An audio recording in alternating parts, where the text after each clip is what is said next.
Hola, muy buen día, mucho gusto. Les recuerdo, mi nombre es Lady Carolina Angarita Bárcenas, psicóloga en formación de la Universidad Cooperativa de Colombia. Continuando con nuestros videos de promoción y prevención, el día de hoy estaremos hablando sobre cómo identificar el abuso sexual. No sin antes recordar que el abuso sexual es cualquier práctica o acercamiento que puede manifestarse en tocamientos, roces, besos, exposición a la pornografía, entre otras conductas sexuales y genitales inapropiadas. Si quieren conocer más sobre el tema, les invito a que vean el video anterior. Ahora sí, vamos a hablar sobre cómo identificar el abuso sexual. Para esto lo dividiremos en signos y síntomas tanto físicos como psicológicos. Es difícil descubrir si un niño o niña ha sido abusado sexualmente, sobre todo si no tienen secuelas físicas visibles como infecciones, marcas, cortes, quemaduras, fracturas, lesiones, laceraciones, sangre o dolor genital.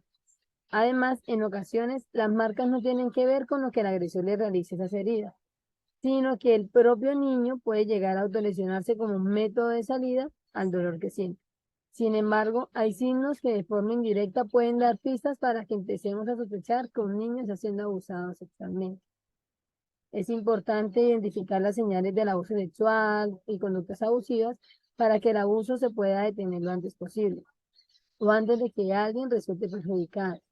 Las señales de advertencia a menudo se ven en comportamientos preocupantes de niños, adolescentes y adultos. Ser capaces de reconocer esos comportamientos nos pueden ayudar a responder de forma adecuada ante esta situación. Diana Botero Franco, ella es médico psiquiatra subespecialista en psiquiatría de niños y adolescentes de la Facultad de Medicina de la Universidad de Antioquia. Ella nos indica que hay una serie de signos de alarma que podrían ser indicios de abuso sexual y frente a los cuales debemos estar alerta. Los signos o síntomas pueden variar de acuerdo dependiendo de la edad y de la clase de abuso. Para el caso de los más pequeños, estamos hablando de niños menores de 8 años, existen algunas características físicas y psicológicas que nunca deben pasarse por alto. Además, hay que tener en cuenta que durante las etapas de crecimiento, algunos de esos cambios son normales, pero cuando son repentinos, por lo general pueden considerarse un signo de alarma. A continuación, pues conoceremos algunos de los síntomas. Están lo físico, que allí es donde podemos identificar cualquier anormalidad en las zonas íntimas, como enrojecimiento, inflamación, brotes, infecciones urinarias repetitivas y hasta flujo. Ahí están también los síntomas de ansiedad, que ahí encontramos lo que son las pesadillas repetitivas, las alteraciones del sueño, los problemas para dormir sin explicación, las distracciones, el cambio de patrones alimentarios en el apetito, ya sea que aumenta o disminuya. También en el estado de ánimo, pueden parecer distraídos o distantes en momentos extraños, cambios de humor como la ira, el miedo, la inseguridad y el retraimiento. También encontramos el interés súbito por temas sexuales, conductas autoestimuladoras, juegos de características sexuales o dibujos, preguntas de índole sexual. Además, muestran nuevos comportamientos de lenguaje y conocimientos sexuales similares al de un adulto.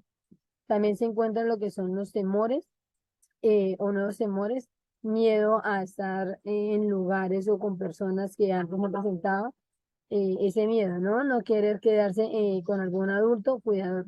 También se encuentran otros síntomas y aquí es donde cabe mencionar que es donde ellos empiezan a decir que tienen secretos con amigos especiales, que aparezca con un juguete de dinero que habitualmente no tienen, negarse a hablar sobre el tema o sobre un secreto que comparte con un adulto o con algún niño mucho mayor que ellos. También piensan en sí mismos que su cuerpo es repulsivo, sucio y malo.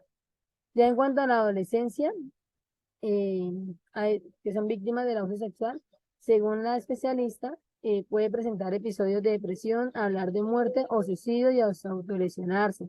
Eso es tener comportamientos autodestructivos como cortarse, quemarse, descuidar sus estudios, el aspecto personal, comienzan a tener una higiene personal inadecuada, sufren además de desórdenes alimenticios, ya que se comen compulsivamente o se van a una dieta extrema.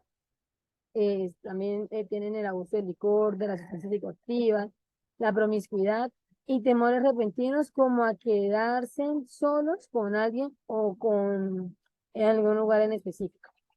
Según el Manual de Prevención de Abuso Infantil publicado por la Save the Children, exponen las siguientes consecuencias tanto a largo plazo como a corto plazo. ¿Listo? En ella se pueden observar las físicas, las conductuales, las emocionales, las sexuales y las sociales. ¿Listo? En las físicas encontramos lo que son las pesadillas, eh, problemas de sueño, cambios de hábitos de comida, pérdida de control de esfínteres. En los conductuales tenemos el consumo de drogas y alcohol, las fugas o las escapadas de la casa o del colegio, las conductas autolesivas o suicidas, la hiperactividad y la baja en rendimiento académico. En las emocionales encontramos el miedo generalizado, la agresividad, la culpa, la vergüenza, aislamiento, ansiedad, depresión, baja estima y rechazo al cuerpo propio, a su propio cuerpo. En las sexuales está el conocimiento sexual precoz e inapropiado a su edad, la masturbación compulsiva, el exhibicionismo, problemas de identidad sexual. Y por último, las sociales, que es el déficit de habilidades sociales, el retraimiento social y las conductas antisociales. Ya en las de largo plazo existen consecuencias de la vivencia que permanecen o incluso pueden agudizarse con el tiempo hasta llegar a configurar una patología definida como por ejemplo físicas, dolores crónicos generales, la hipocondría o trastornos psicosomáticos, alteraciones del sueño, pesadillas constantes, problemas gastrointestinales y desórdenes alimentarios. En las conductuales está el intento de suicidio, el consumo de drogas y alcohol, el trastorno de identidad. En las emocionales encontramos lo que es la depresión, la ansiedad, la baja autoestima, la dificultad para expresar los sentimientos. Las sexuales, las fobias sexuales, la disfunción sexual, la falta de satisfacción, incapacidad para el orgasmo, alteraciones de la motivación sexual, una mayor probabilidad de sufrir violaciones y entrar en la prostitución. Además, pues tienen dificultad para establecer relaciones sexuales. Y en las sociales, pues por ende, problemas en la relación interpersonal, aislamiento, dificultades en la vinculación afectiva con los hijos.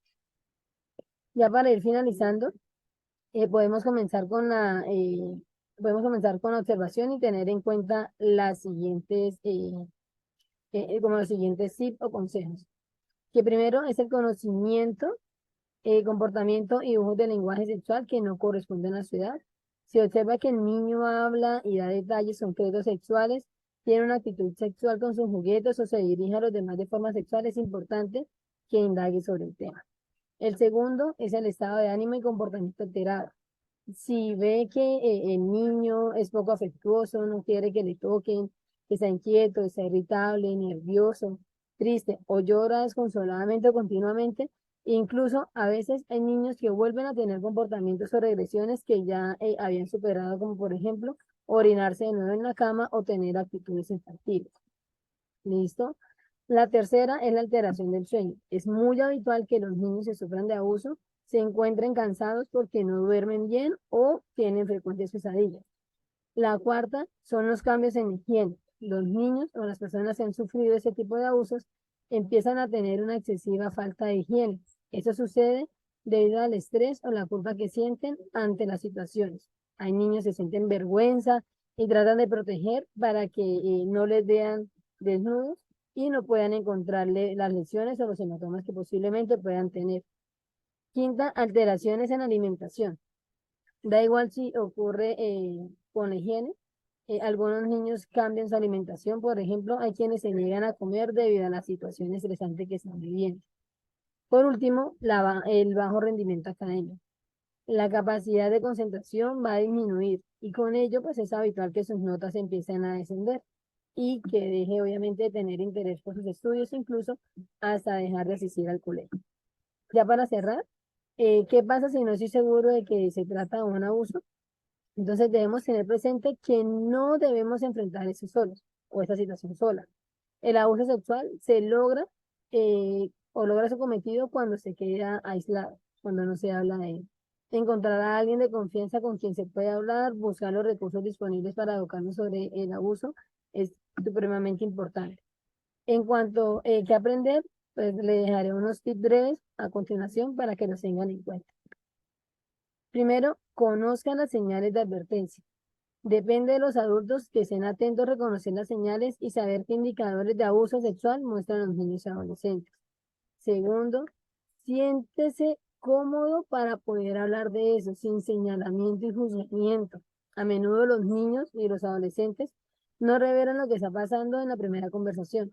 Incluso pueden evaluar hasta la reacción, o sea, de cómo va a reaccionar o las reacciones que van a tener los papás ante esa situación.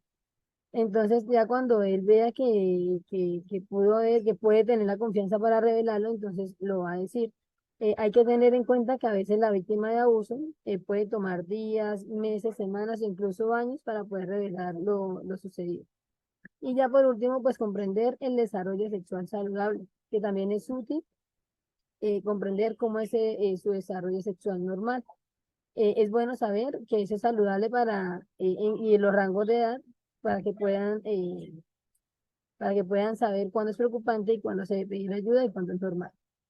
Bueno, muchísimas gracias a todos por su atención. Nos veremos en un próximo video donde hablaremos de cómo prevenir el abuso sexual y cómo denunciarlo.